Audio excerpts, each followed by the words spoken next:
오늘 우리는 이제 대강절 두 번째 주일을 맞게 됩니다.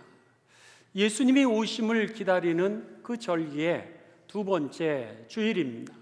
지난 주일 우리들은 하나님의 말씀을 돌아보면서 첫 번째 이 성탄의 메시지는 임마누엘, 하나님이 우리와 함께 하십니다.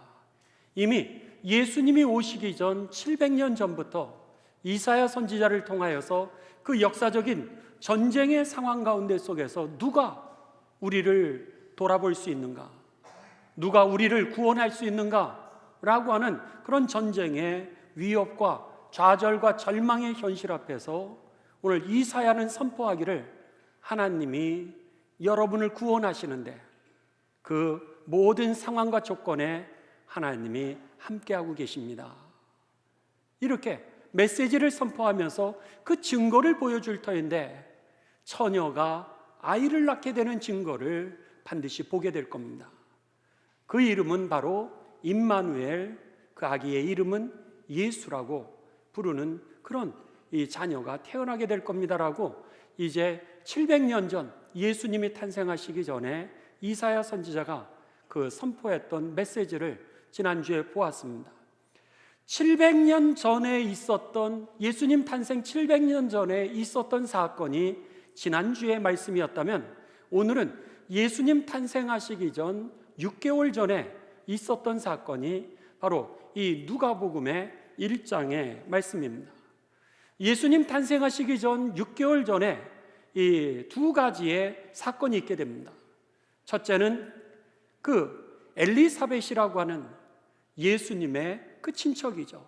마리아의 친척되는 그 엘리사벳이 아기를 낳게 됩니다. 그런 놀라운 기적의 사건이 일어나게 되는 게 첫 번째 사건이고요. 두 번째는 700년 전 그 선지자 이사야가 예언했던 것처럼 처녀가 아기를 갖게 되는 사건, 바로 마리아를 통해서 예수 그리스도가 이제 그 복중에 하나님께서 허락해 주시는 사건이 오늘 본문의 말씀입니다. 그리고 나서 이 두 가지 있을 수 없는 그 사건을 통하여서 우리에게 두 번째 성탄의 메시지를 이제 주시는데, 사람은 할 수 없지만 하나님은 하실 수 있느니라 라고 하는 것이 두 번째 성탄의 메시지입니다. 아주 중요한 겁니다. 우리들이 믿지 못하는 이유는 내가 할 수 없으니까 하나님도 하실 수 없다라고 생각하는 겁니다. 내가 알지 못하니까 하나님도 알지 못한다라고 생각하니까 오늘 내가 이해가 되지 않고 내가 경험하지 못한 것을 오늘 하나님께 우리가 의탁해 보지를 못하고 있다라고 하는 겁니다. 기도하는 이유는 하나님은 하실 수 있습니다 라고 하는 확신이 있으니까 기도를 하게 되는 겁니다. 그런데 기도를 하면서도 우리가 믿음이 없는 이유는 이게 될까? 그냥은 기도하는데 내 마음에 확신이 없는 이유는 내가 할 수 없는 거 하나님이 하실 수 없다고 생각하니까 기도를 해도 여러분 믿음 없는 기도를 하게 되었던 겁니다. 이것에 대하여서 오늘 성경은 우리들에게 뭐라고 말씀하시냐면 오늘 하나님은 능치 못함이 없으시니라. 할렐루야. 오늘 두 번째 이 핵심 메시지라고 하는 겁니다. 여러분들 가운데 여러분의 미래를 갖다가 여러분이 알 수 있다면 여러분 예수님 안 믿으셔도 됩니다. 여러분의 건강조차도 여러분이 다스릴 수 있는 능력이 있으면 예수님 안 믿으셔도 됩니다. 그런데 만일 여러분들이 며칠 앞의 일도 알 수 없고 내 건강조차도 내가 다스릴 수 있는 권세가 없다라고 하는 걸 인정하신다면 여러분 하나님을 믿으시 바랍니다. 오늘 무능한 나를 믿으면 우리는 망할 수밖에 없습니다. 그러나 하나님, 전지전능하신 하나님을 믿으시면 여러분 하나님이 여러분의 길을 인도해 주실 것입니다. 그러기에 저는 여러분 제 몸조차도 제가 다스릴 권세가 없고 또 저의 미래 제가 책임질 수 없기 때문에 저는 하나님을 믿습니다. 그렇다면 여러분이 기도하면서 예배하면서 내가 믿는 그 하나님은 전지전능하신 하나님이라고 하는 확실한 믿음을 가지고 그 하나님께 예배를 올려드리고 그 하나님께 기도하시고 모든 상황과 조건 속에서 믿음의 길을, 약속하신 하나님의 말씀의 길을 따라가는 가운데 여러분, 주님이 함께 하시고 역사하시는 그 능력을 체험하고 간증하게 되시기를 주님의 이름으로 축원합니다. 오늘 본문의 말씀이 바로 이 두 사건, 하나님은 하실 수 있습니다 라고 하는 그 첫 번째 사건이 이 세례자 요한이라고 하는 사람이 탄생하는 사건입니다. 자, 오늘 성경 말씀을 우리가 하나씩 보도록 하겠습니다. 누가복음 1장 5절입니다. 누가복음 1장 5절. 이제 예수님이 탄생하시던 그 당시에 정치적인 상황을 우리들에게 가르쳐 줍니다. 유대왕 헤롯 때에 헤롯이라고 하는 그 왕이 유대라고 하는 예수님 탄생하시는 그 마을을 다스리고 있었습니다. 유대왕 헤롯 때에 아비야 반열에 제사장 한 사람이 있었으니 이름은 사가랴요, 그의 아내는 아론의 자손이니 이름은 엘리사벳이라. 여기에 보시면 사가랴라고 하는 제사장이 있고 그리고 아론의 자손이라고 하는 그의 아내 엘리사벳이라고 하는 여인이 있습니다.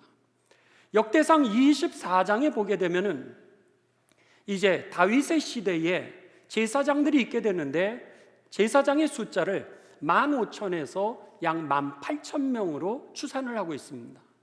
그런데 요세푸스라고 하는 이 1세기의 역사학자는 그 예수님 탄생하시던 당시에 제사장이 있었던 숫자를 갖다가 2만 명에서 2만 5천 명으로 추산을 하고 있습니다. 그런데 그때에 제사장들을 갖다가 이제 성전을 섬기게 하는데 성경에 보면 다윗 왕이 그들을 갖다가 어떻게 나누게 되냐면 24개의 반으로 나누게 됩니다. 만일 제사장이 2만 명인데 그 반이 20반이라고 생각하면 한 반에 몇 명 정도죠? 약 1,000명 정도입니다. 1반에 1,000명, 2반에 1,000명, 이런 식으로 24개의 반 중에서 제사장이 2만에서 2만 5천 명이라 그러면 한 반에 1,000명인데 그들에게 1년에 2번 성전에 와서 이제 한 반씩 돌아가면서 성전을 봉사하는 겁니다.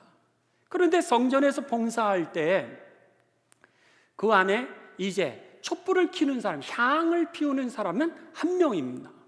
1,000명의 제사장 중에서 한 명을 투표를 해서 그 성전에서 향을 피우게 되는데 오늘 성경에 보면은 여기에 보면 아비야 반열 8반입니다. 이 8반의 제사장이라고 하는 사가랴라고 하는 사람과 그리고 그의 아내가 엘리사벳이라고 하는 사람이 이제 들어가 있었던 겁니다. 6절. 이 두 사람이 하나님 앞에 의인이니, 여기에 하나님 앞에 의인이라고 하는 것은 하나님의 말씀대로 살라고 하는 그런 열심을 가진 사람들이었다라고 하는 표현입니다. 그래서는 주의 모든 계명과 규례대로 말씀대로 그것을 다 행하였더라. 말씀대로 어떻게든지 살아가려고 했던 사람이 사가랴와 그 엘리사벳 부부의 삶이었습니다. 7절. 그런데 문제가 있습니다. 엘리사벳이 잉태를 못함으로 아기를 갖지를 못하는 겁니다. 태가 열리지를 않는 겁니다. 그래서는 잉태를 못함으로 그들에게 자식이 없고, 그런데 더 문제는 두 분에게 나이가 들었다라고 하는 겁니다. 이미 아내는 경수가 끊어졌고 남편 역시 더 이상 아기를 낳을 수 없는 그런 어려운 지경에 처했다라고 하는 거죠. 특별히 여러분, 일반 사람들은 제쳐놓고라도 이왕이면 하나님께 예배를 올려드리는 제사장이 더 잘해야 된다, 더 잘 돼야 된다라고 사람들은 그렇게 생각합니다. 그러니까는 여러분, 이 제사장이었던 이 사가랴와 엘리사벳이 얼마나 마음에 부담이 있었겠습니까? 그런데다가 지금은 이제 아기를 못 낳아도 이 많은 사람들이 태문이 안 열렸구나, 이렇게 정도 생각을 하는데, 옛날에는 자녀를 못 낳게 되면은 하나님께서 저를 돌보시지 않나 보다, 이렇게까지 생각했던 시대였으니까는 얼마나 제사장 가문이었는데도 아기를 못 가졌으니 얼마나 마음이 어렵겠습니까? 그런데 이미 시기가 지나서 태문이 다 닫힌 상태였습니다. 8절, 이 사가랴라고 하는 사람이 이제 마침 사가랴가 그 반열의 차례가 되어서 하나님 앞에서 제사장의 직무를 행하는데 9절, 제사장의 전례를 따라 제비를 뽑아 주의 성전에 들어가 분향하게 됩니다. 1000명의 한반의 1000명의 제사장인데 그 중에 제비를 뽑아서 한 명만이 이제 성소에 들어가서 사람들이 하나님께 올려드리는 제물을 그가 향을 피우면서 이제 그 제물을 하나님께 올려드리도록 이렇게 하는 겁니다. 그 와서 제물을 드릴 뿐만 아니라 기도하는 사람들의 그 기도가 하늘에 상달되도록 제사장이 향을 피워서 그 향과 더불어 그들의 제물과 기도가 하나님께 상달되도록 하는 역할을 바로 이 사가랴가 제비를 뽑았는데 딱 뽑힌 거예요. 이래서는 백성들은 밖에서 기도하고 그리고 사가랴가 성소 안으로 들어가서 향을 피웠던 겁니다. 그래서 9절에 제사장의 전례를 따라 제비를 뽑아 주의 성전에 들어가 그가 분향하고 10절, 모든 백성은 그가 분향하는 시간에 밖에서 기도하더라. 밖에서 기도하고 있는 겁니다. 이렇게 분향이 끝나고 나면은 제사장이 이제 나오게 됩니다.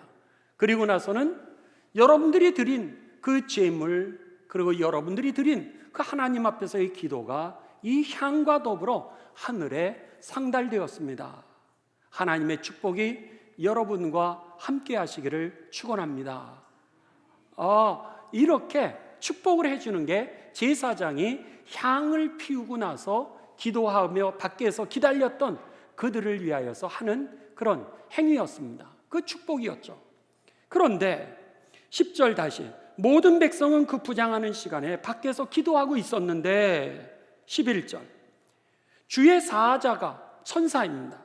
천사가 그에게, 이 사가랴에게 나타나 향단 우편에 있는 겁니다. 그러니까 하나님을 지금 천사를 경험하고 하나님을 경험하게 됩니다.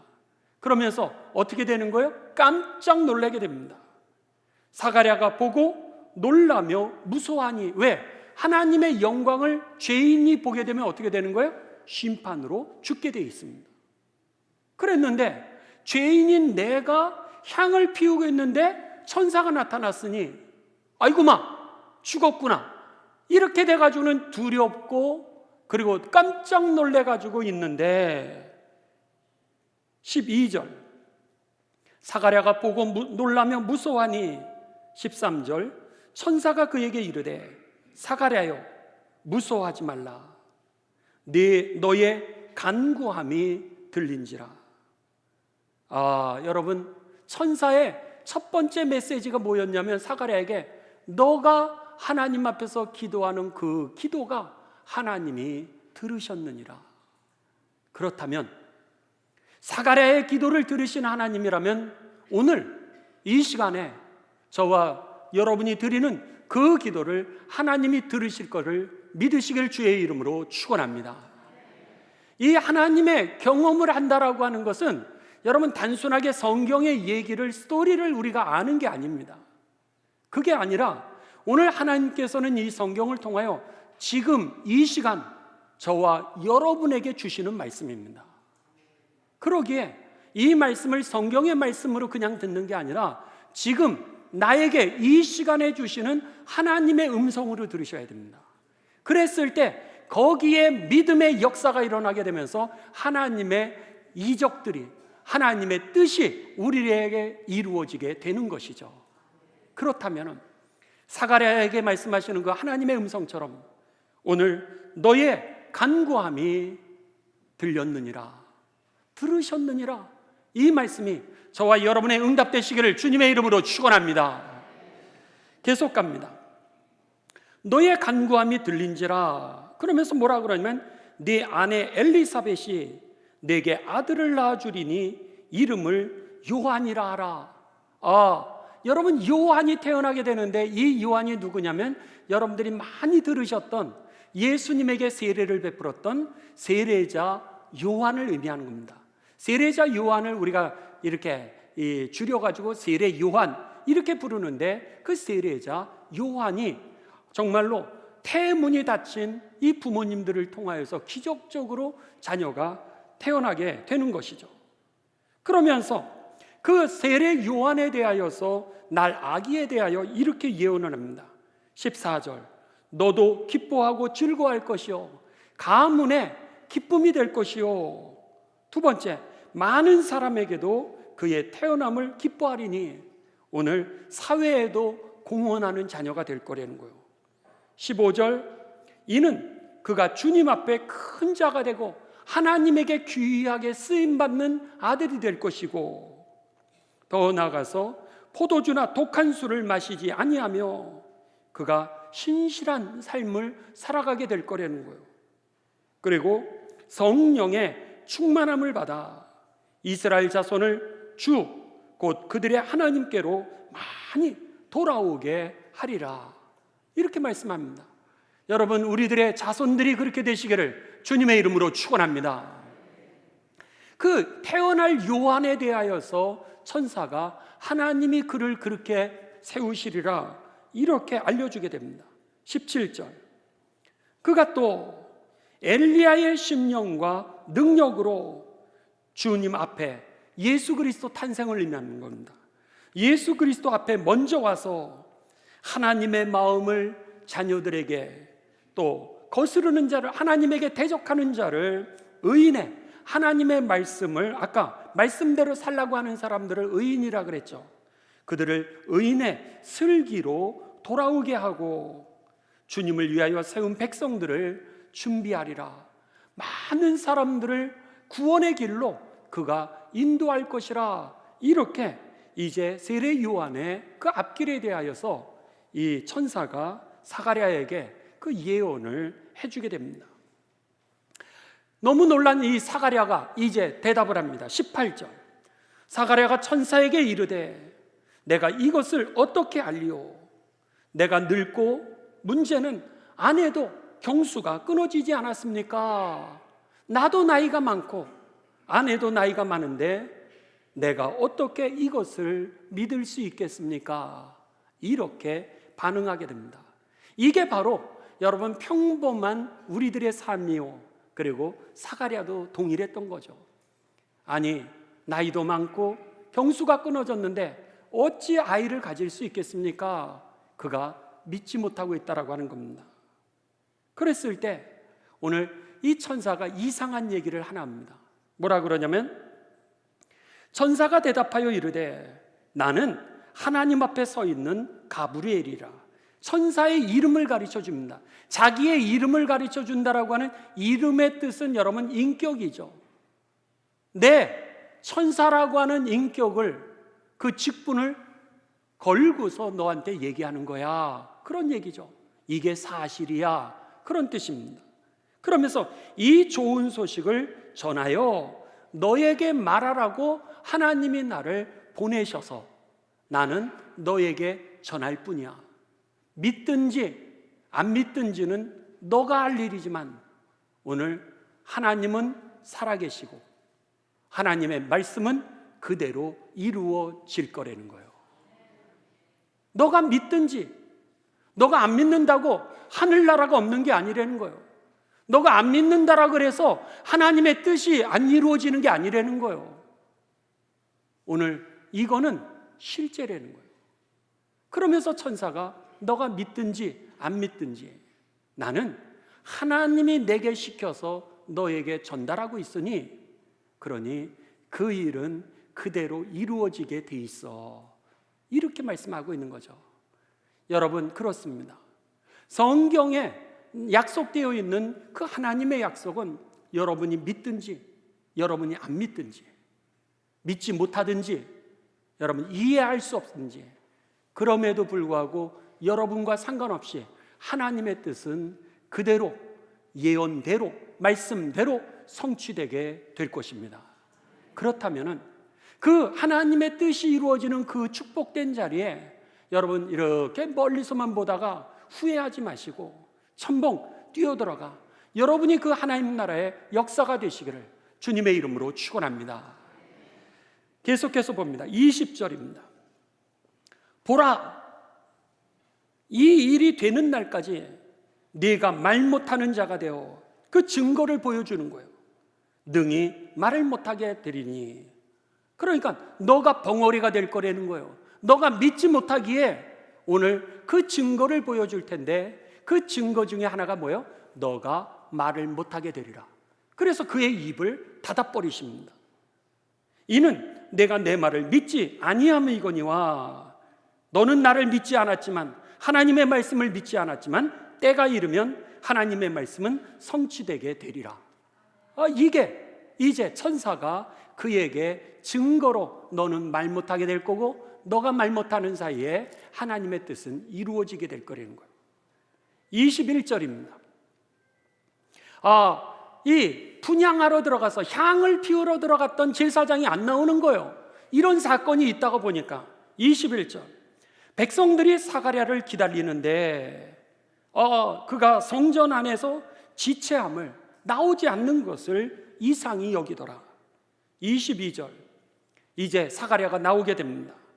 그가 나와서 그들에게 말을 못하니, 말을 못하는 거예요. 들어갈 때는 말을 했는데 나올 때 더 이상 말을 못하니 백성들이 그가 성전에서 무슨 일이 있었구나, 하나님께 향을 올려드리는데 하나님을 경험했구나 라고 하는 것을 그들이 감을 잡게 됩니다. 그가 성전 안에서 환상을 본 줄 알았더니, 이제 그가 나왔으니까 뭐 해야 되는 거예요? 제사장이 해야 될 일은 이제 이 하나님 앞에 제물을 드렸던 그들에게, 기도를 드렸던 그들에게 하나님께서 여러분의 제물을 받으시고 여러분의 기도를 들으셨습니다. 하나님의 축복이 여러분과 함께 할지어다. 그러면서 그 축복을 해줘야 되는데 말이 닫혔잖아요. 벙어리가 됐잖아요. 그러니까 표현할 길이 없는 겁니다.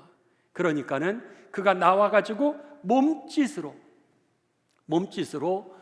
여러 가지 사인 랭귀지를 했겠죠. 그래서 그들에게 하나님의 축복을 말은 못하고 몸짓으로 축복을 해주게 됩니다. 그리고 그냥 말 못하는 대로 있더니 23절, 그 직무의 날이 다 되매 집으로 돌아가니라. 그리고는 자기의 집으로 돌아갑니다. 그런데 놀라운 것은 이후에 그의 아내 엘리사벳이 잉태하게 됩니다. 아기를 갖게 됩니다. 여러분, 사람으로는 이해가 안 되는데 하나님은 하실 수 있습니다. 그러니까 하나님은 전지전능하신 거예요. 그러기에 우리가 하나님으로 믿는 거죠. 하나님이 내가 못하는 일 하나님이 못하신다면 믿을 이유가 없는 겁니다. 오늘 하나님께서는 그 약속하신 그대로 그 아내에게, 경수가 끊어져 있는 그 아내가 아기를 갖게 되는 기적이 임하게 됩니다. 너무 놀라가지고 이 아내가 이제 그 하나님의 두려움을 가지고 집에서 5개월 동안을 숨어 있게 됩니다. 25절,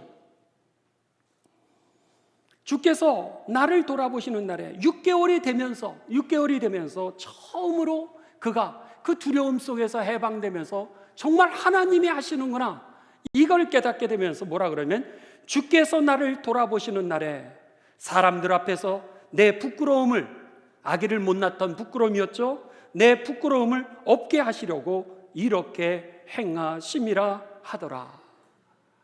여러분, 그렇습니다. 오늘 하나님께서 저와 여러분의 일생을 절대로 부끄럽게 하시지 아니하실 것을 믿으시기를 주님의 이름으로 축원합니다. 하나님의 말씀을 따라 살아가려고 그러는데 때로는 환경이 어려울 때도 있죠. 그런데 오늘 이 엘리사벳은 뭐라 그래요? 주께서 나를 돌아보셔서 내 부끄러움을 없게 하셨다는 거예요. 절대로 우리들의 일생을 하나님이 부끄러움으로 일생을 마감하게 아니하십니다. 여러분, 요한복음 11장 40절에 이렇게 약속하셨잖아요. 믿는 자에게 반드시 주의 영광을 보게 하리라. 할렐루야. 믿는 자에게 하나님께서 반드시 주의 영광을 보게 하신다라 그랬습니다. 우리들의 일생을, 여러분, 때로는 가난할 때도 있죠. 때로는 우리들에게 문제가 있을 때가 있습니다. 그러나 하나님이 우리들의 예배를 결단코 부끄럽게 하지 않으시고요, 여러분의 기도를 하나님이 절대로 부끄럽게 하지 않으시고요, 그리고 여러분의 그 사모함을 하나님이 축복하실 것입니다. 오늘 주님은 나를 부끄럽게 하지 않으셨다는 거예요. 26절입니다. 그러면서 6개월이 됐을 때, 예수님 탄생하시기 6개월 전이죠. 6째 달에 천사 가브리엘이 하나님의 보내심을 받아 갈릴리 나사렛이라는 동네에 가서, 여기에 누가 살고 있냐면 예수님의 어머니 아버지 요셉과 마리아가 살고 있는 겁니다. 그 동네에 가서 다윗의 자손 요셉이라고 하는 사람과 약혼한 처녀에게 이르니 그 처녀의 이름은 마리아라. 그에게 들어가 마리아가 살고 있는 그 집으로 들어가게 됩니다. 천사가 그 집으로 들어가고 이르되 은혜를 받은 자요 평안할지어다, 주께서 너와 함께 하시도다. 이렇게 인사를 합니다. 깜짝 놀라는 거예요. 천사가 와가지고 이 사가랴 제사장에게도 정말 깜짝 놀랐는데, 두려워 떨게 됐는데, 이번에도 마리아에게 이제 천사 가브리엘이 찾아오게 됩니다. 그러면서 그에게 뭐라 그래요? 하나님이 너와 함께 계신다는 거예요. 알지도 못하고 깨닫지도 못했을 때 이미 하나님은 우리와 함께 계시고 계시다라고 하는 이 사실을 천사가 가르쳐 주고 있는 겁니다. 그렇습니다. 여러분이 집에 있든지, 여러분이 직장에 있든지, 여러분이 학교에 있든지, 여러분이 이 자리에 있을 때 주님이 여러분과 함께 하십니다. 이게 성탄의 메시지였던 거예요. 하나님이 우리와 함께 계신다는 거예요. 근데 마리아에게 천사가 하나님이 너와 함께 계셔, 지금 이렇게 말씀해 주는 거예요.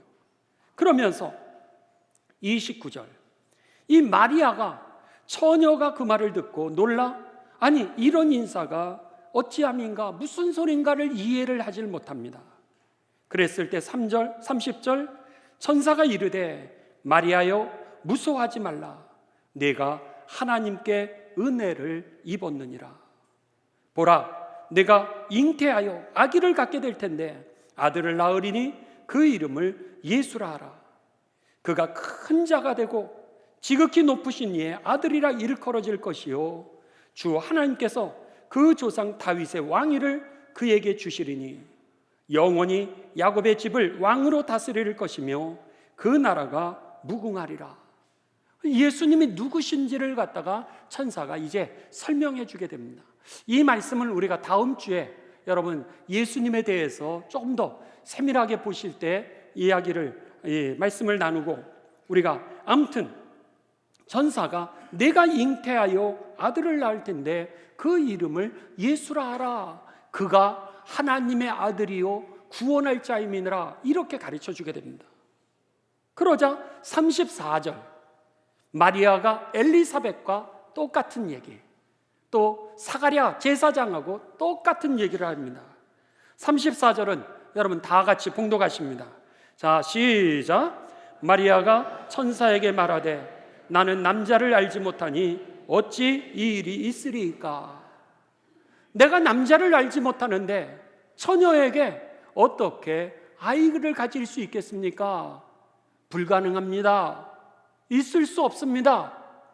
그리고 그럴 수 있나요? 이렇게 반문하는 것이 지금 마리아의 질문이었던 거죠. 그러자 35절, 천사가 대답하여 이르되 성령이 너에게 임하시고 지극히 높으신 이의 능력이 너를 덮으시리니 이러므로 나실 바 거룩한 일은 하나님의 아들이라 일컬어지리라.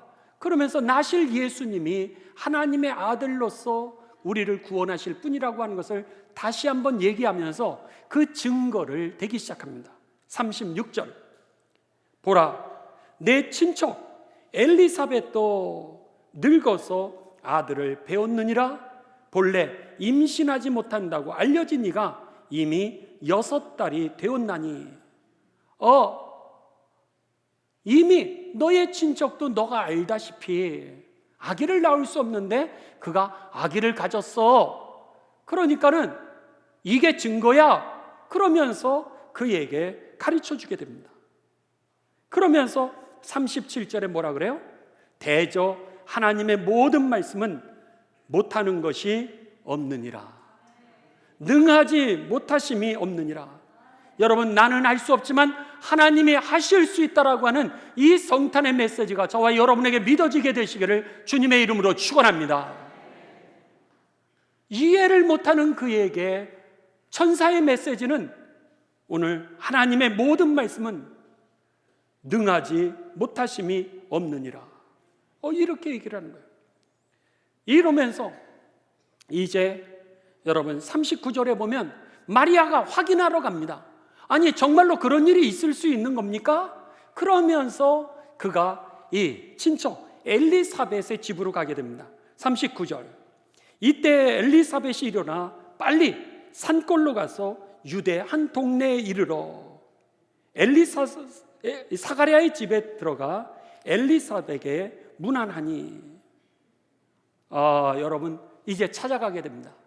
자, 이 엘리사벳을 찾아가는 게 옆집을 찾아가는 게 아니라고 하는 사실을 한번 지도를 보실 필요가 있습니다. 한번 지도를 보여주시죠. 지금 마리아와 요셉은 어디 살고 있었냐면은 이 저 북쪽에 있었던 이 나사렛이라고 하는 동네에 살고 있었습니다. 그랬는데 여기 39절에 보시면 마리아가 일어나 빨리 산골로 가서 유대 한 동네, 유대가 어디예요? 저기 유다라고 하는 그 지역입니다. 나사렛에서 유다까지는 120km 정도로 잡고 있습니다. 그러니까는 120km를 갖다가 사마리아라고 하는 중간에 지역이 있는데 유대인들은 사마리아 지역을 가지 않았습니다. 그러니까 나사렛에서 유다까지 가려면 어디로 가게 되냐면 나사렛에서 요단강가를 거쳐가지고 그쪽 예루살렘 있는 데로 올라가면서 유대의 산골이라고 하는 마을 아인카렘이라고 하는 마을에 이 지금 엘리사벳이 살고 있었던 거예요. 그랬는데 120km를 갔다가 이제 확인하러 간 거예요. 그 당시에 남자들의 장정들이 하루가 걸어가는 거리를 30km로 잡습니다. 그렇다면 자매들이 걸어가는 거리가 30km를 못 잡는다 그러면 여러분, 남자들의 거리로 30km를 간다면 3, 4, 12, 4일을 걸어가는 거예요. 그런데다가 만일 30km를 못 간다면 5일 내지 6일을 갔다가 이제 갔던 거예요. 거기를 가는데 얼마나 위험했겠습니까? 산지에서 산지를 찾아가니 강도도 많고 그리고 또 중간에 겁탈도 당할 수도 있고 그리고 있는 것도 뺏길 수 있는 그런 위험한 거 아니겠어요? 마치 경상도에서 전라도에서 경상도로 여러분 이 산맥을 넘는 겁니다. 쉽게 얘기하면. 그런 데를 갔다가 이 마리아가 아니 경수가 끊어졌는데 어찌 그런 일이, 그러면서 거기를 달려갔던 거예요. 그러자 41절에 더 놀라운 일이 일어나게 됩니다. 엘리사벳이 마리아가 문안함을 들으매 애가 막 뛰기를 시작합니다. 엘리사벳의 복중에 있는 아이가 지금 6개월이 됐는데 6개월 내내가 막 뛰는 거예요. 그러면서 엘리사벳이 성령의 충만함을 받아 큰 소리로 불러 이르되 여자 중에 내가 복이 있으며 내 태중의 아이도 복이 있도다. 내 주의 어머니가 내게 나아오니 이 어찌 된 일인가. 보라, 내 문안하는 소리가 내 귀에 들릴 때 내 아이가 복중에서 막 기쁨으로 뛰어놀았다는 거예요. 이 얘기가 뭐예요? 지금 마리아는 이 성경 본문상에는 내가 애를 가진지도 몰랐던 거예요. 애를 가진지도 모르고 너에게 아기가 생길 텐데 아니 어떻게 그런 일이 생기죠? 아니 엘리사벳 봐봐, 그가 경수가 끊어졌어. 정말요? 그리고 나서 그를 갖다가 확인하기 위해서 정말로 이게 꿈인가 생신가 이래가지고는 120km 되는 거리를 이 여인이 그 위험을 무릅쓰고 갔던 거예요. 그랬는데 갔더니 엘리사벳의 그 복중에 있는 아이가 막 뛰면서 기뻐하고 즐거워하면서 뭐라 그래요? 너의 복중에 애가 있다는 거예요. 그렇다면은 마리아는 애를 가진지도 몰랐던 거예요. 여러분 12주 되기 전에 아이를 가진 거 모르잖아요, 우리가 잘. 지금 마리아가 그런 상태인 거예요. 그랬는데 누가 알려주게 되냐면 복중에 있는 그 아이가, 말도 못하는 그 아이가, 엘리사벳의 뱃속에 있는 그 아이가 그 막 뛰는 거예요. 그러면서 성령이 임하면서 오늘 너의 복중에 있는 그 아기가 복이 있도다. 이러면서 내 복중에 아기가 있다라고 그 마리아에게 가르쳐 주는 겁니다. 마리아가 얼마나 놀랬겠어요. 여러분 12주 된 아이도 정말로 다시 그 떨어질까 봐 우리가 그렇게 두려워하는데 지금 막 생긴 아이를 데리고서 120km를 갔다가 전라도에서 경상도, 경상도에서 전라도로 산맥을 넘어간다? 여러분 그 사이에 무슨 일이 있을 줄 알고, 그런데도 불구하고 하나님이 함께 하시니 여러분 태가 보호된 줄을 믿습니다. 기적이죠. 기적이죠. 그리고 나도 모르는 거를 복중에 있는 어린아기를 통해서, 엘리사벳은 더 몰랐을 거라 아니에요. 남이 아기를 가졌는지 그거를 어떻게 알겠어요. 근데 복중에 있는 아이를 통하여서 오늘 그 아기가 태어났다는 소식을 듣게 되는 거예요. 그래서 여기에 보면은 내 아이가 내 복중에서 기쁨으로 뛰놀았도다. 그러면서 놀라운 얘기를 45절에 다시 하게 됩니다. 주께서 하신 말씀이 반드시 뭐하리라? 이루어지리라. 할렐루야. 주께서 하신 말씀이, 너에게 하신 그 말씀이 반드시 이루어지리라.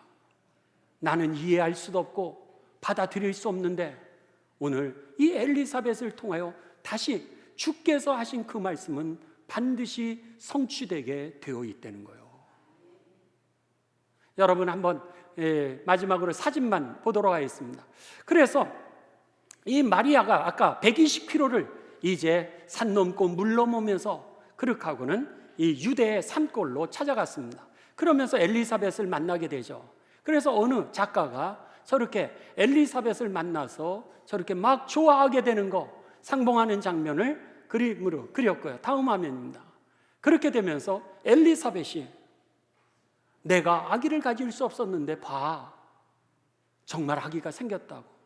그런데 더 놀라운 것은 너가 오는데 이 아기가 막 뛰어놀아. 그리고 너의 복중에 아기가 있어. 그리고 그 아기가 오늘 여기에 있는 내 주여, 너의 아기가 복된 자라고 하는 걸 가르쳐 줬다고 얘기하는 것을 이 그림으로 이제 그렸던 겁니다. 다음 화면입니다. 이것을 기념해서 마리아 방문교회를 세웠습니다. 그래서 이 유대 땅 그 지역에다가 마리아 이 기념 방문 교회를 저렇게 지어놨고요.